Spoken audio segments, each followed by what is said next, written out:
Okey, video ini khas untuk anda yang memang sentiasa rasa nervous dan takut nak cakap depan orang. Baik, sejujurnya, gentar untuk bercakap depan orang, nervous untuk bercakap depan orang adalah benda biasa.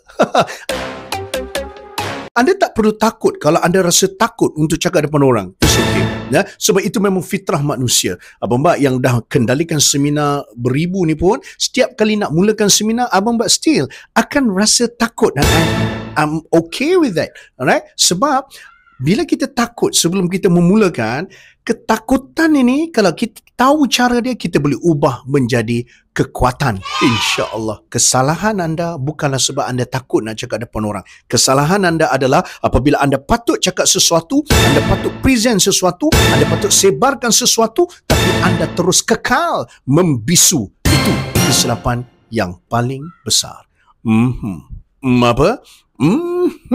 Nak jadi seorang komunikator yang confident? Follow Abang Bat. Tulis soalan anda di bahagian komen. Jom.